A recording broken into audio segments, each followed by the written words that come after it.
Hi there, welcome to this Raw News special. And today we're interviewing Luke Mepham, the new president of Warwick Students' Union. Luke joins me now. Luke, so you won this election in term two of last year, and Was so that much has lifetime ago? changed since then, hasn't it? How are you? I'm all right, thank you. Just enjoying the sunshine, um, keeping everything ticking over, and working hard to get everything ready for the beginning of the next year. But yeah, Fantastic, and doing good. it's not far away now, is it? What's it been like? Because you've been societies officer up until this week, when you've become the president of the SU. What's it been like doing it all during the pandemic? I mean, it's been very strange. Obviously, we've had a very weird end to the year, kind of not having our last term of our term in office in the office. That was a horrible sentence. But yeah, it was very very strange. Kind of finishing on a Friday with one team, coming in on the Monday with a completely new team, and having to kind of get them all trained up and ready to hit the ground running all online. So we've been trying our best to kind of gel as a team and everything, and it is going really really well, and everyone's working really hard. But it has just been a very strange experience. But I'm very excited to see kind of what the next year has in store.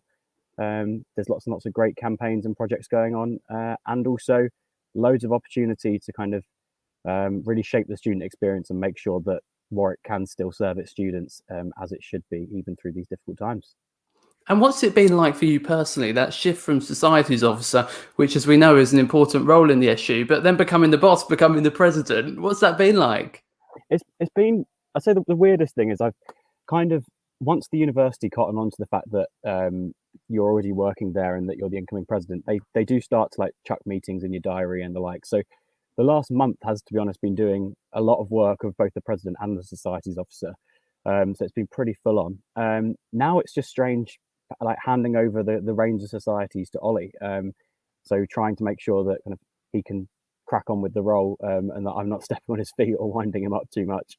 But he seems to be enjoying it, and he's going to do a cracking job. But yeah, it's a very very strange kind of just doing the job on the Friday, and on the Monday someone else is doing your job. It is weird, but we're enjoying it and all getting on very well. Yeah, and of course you're all elected on that night in the Dirty Duck in term two, and you're all there sat on the sofa together. But have you been able to see each other, all in person since? I suppose you haven't, have you?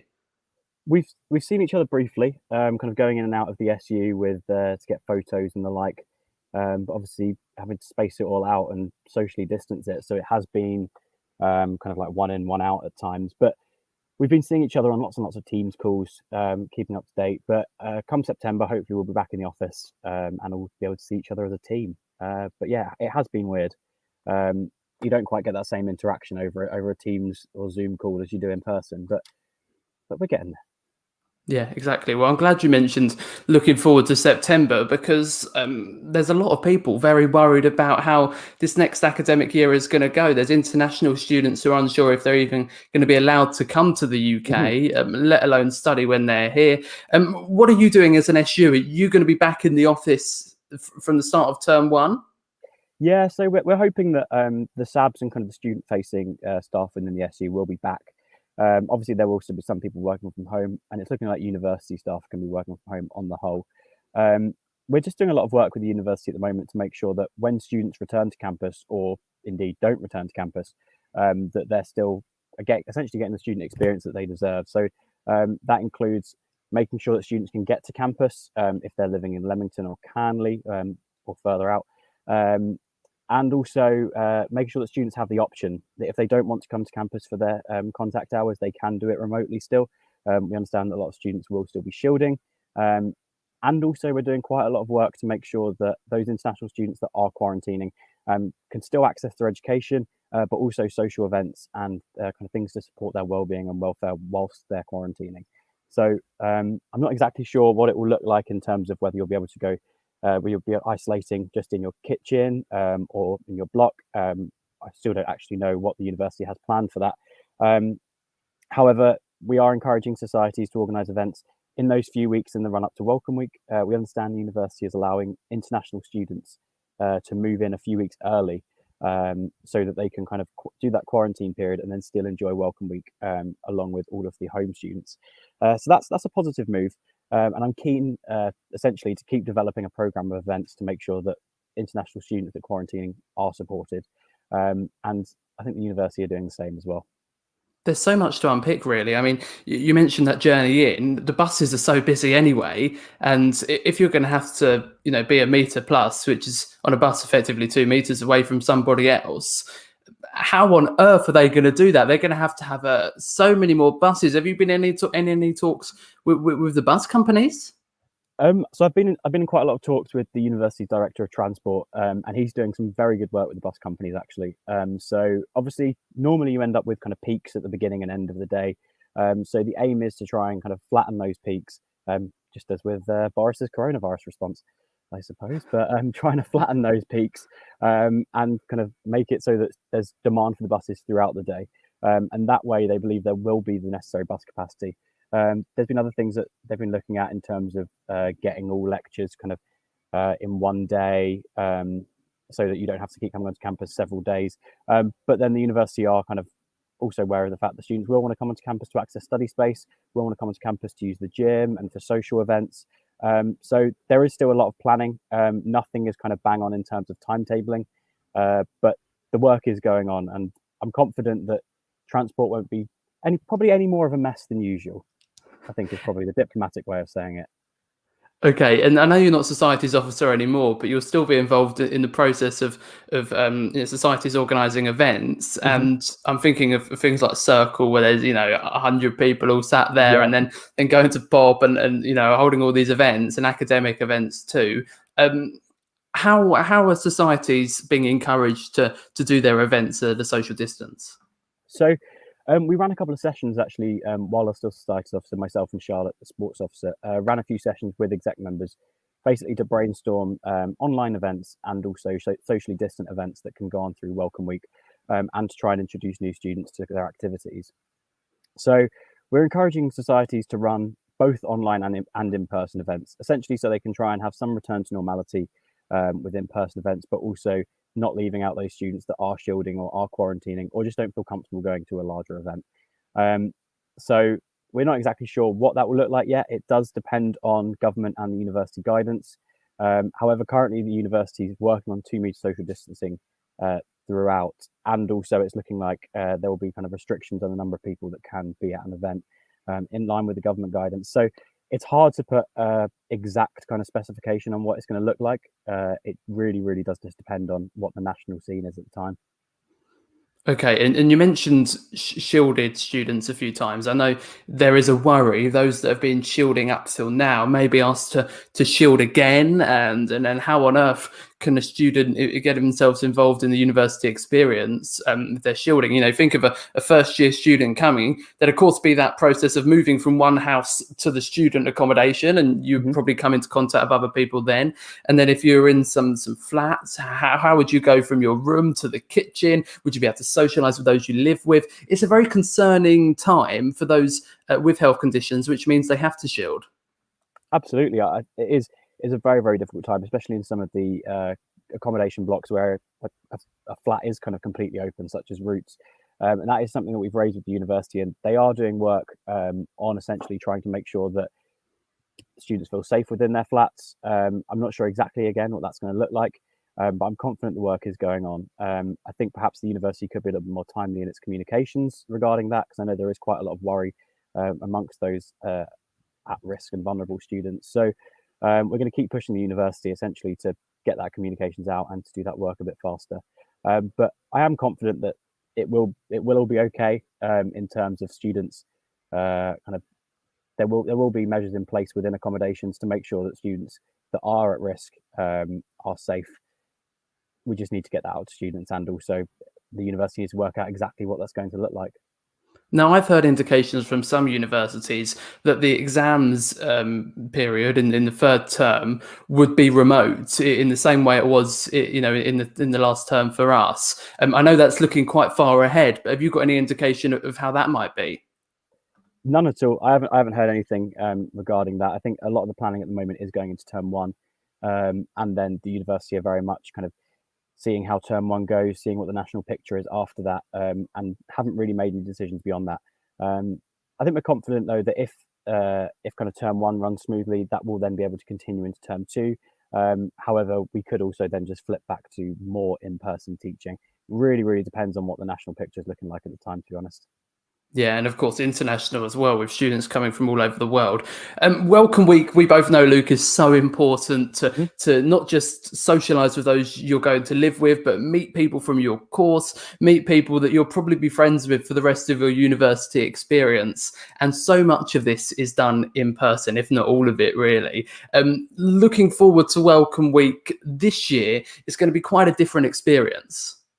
Absolutely, it is going to be strange. So this year, the university are organising a digital first Welcome Week, which essentially means that there will still be in-person activities. However, everything will be ready to be flipped online if necessary, and also everything will be fully accessible online for those that are quarantining, shielding, or just don't feel comfortable going out.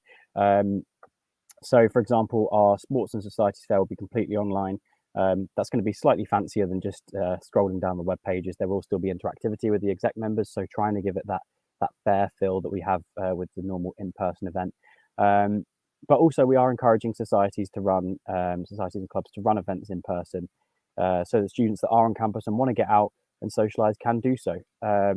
Also, we're very conscious of the fact that students are losing some of those key opportunities to make friends that normally would happen within the first few weeks of university. So one of the things we're doing to sort that is to operate a buddy scheme so that students can be matched up with other students with similar interests, or students in other year groups in a kind of mentor-mentee fashion.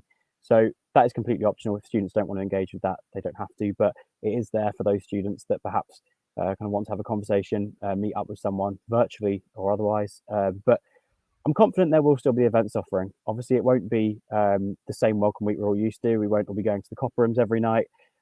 However, our commercial team are putting on other online events somewhat in a replacement, and also hoping that we can get some of the SU commercial outlets open so that you can still go for go for a meal, go for a drink in the evening with your newfound friends. And wouldn't it be lovely if that Eat Out to Help Out scheme was extended so we could have it all half price? That'd be brilliant. Now, there are a lot of young people, and I think it's fair to say this, that aren't necessarily respecting social distancing, to the letter. There's a lot of concern that there's people at the moment breaking the rules and could lead to rise of infections, and this could well happen on campus with a lot of young people thinking, well, we're less likely to die from the virus, although you could still get it. We're going to pass it on to other young people. That's not really a worry. Is there a possibility that they could say, right, young people at university, you can just mix as normal, or is that really out of the question? And how is social distancing going to be enforced on campus? So I think with the former issue of kind of allowing university students to mix, I think honestly, regardless of the government guidance, throughout term one at least, Warwick will continue to uphold 2 metre social distancing. The university is so wary of the fact that a second wave and another lockdown, even a local lockdown, would just have massive implications on the student experience as a whole, and so are very keen to avoid that to the point where we are setting up a test and trace system on campus essentially, so that coronavirus tests can happen on campus and be returned to students quickly. So the university are following scientific advice over government advice, I would say, which is good to hear.